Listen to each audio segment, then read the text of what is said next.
In this video, what we'll see is we'll see the use of manufacturing models. We'll see with a case study, and this case study will be explained using design thinking method.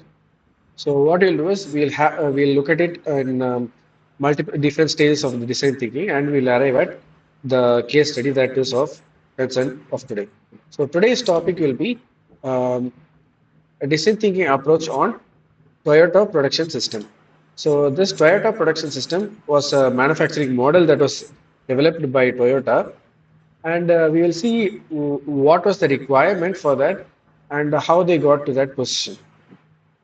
So initially, this task was given to the students, and they were asked to find out the different stages, and each team will be assigned their particular stage of design thinking, and they will explain that part.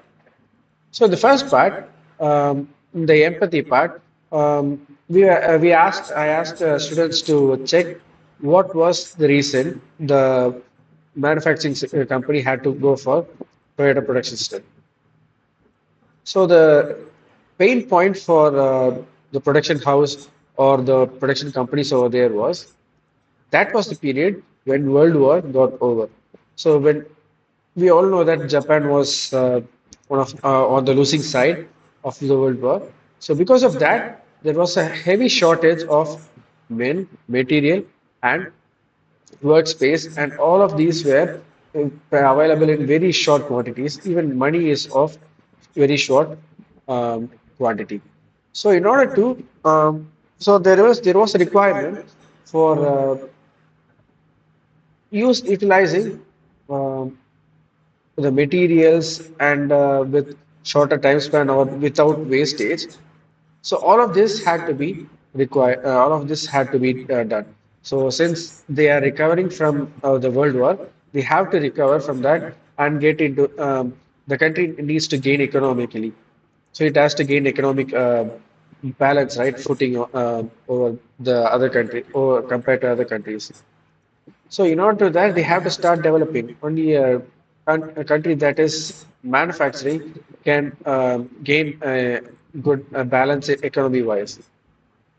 In order to do that, they want to make they want to start manufacturing process faster, but with less wastage, less inventory, and lead times, and these all have to be taken into account before going on to the production. So they have to make it. They had limited resources which have to be utilized efficiently. So this was their, uh, let's say, like their pain points. So how can they fix that? This was the initial empathy part. Followed by that, we have the define stage. In define, the students they were able to clearly find out what is the problem. They found out that because of the World War, the inventory levels and the materials were available shorter in in limited range, and money was also in limited resource. So all of these put together made Toyota to to search for a method which will make it efficient and to make efficient usage of all the resources with the given and also to cater to the production order. So they have to so what they have to do is they have to make use out of limited resources. They should not have much wastage. Inventory is not an option. Having a lot of inventory is not an option, and usage of men and men, machine, and resources have to be very efficient and has to be taken care. So how is that possible? quality number of products in their quantity, but they already use the resources which are available in their country.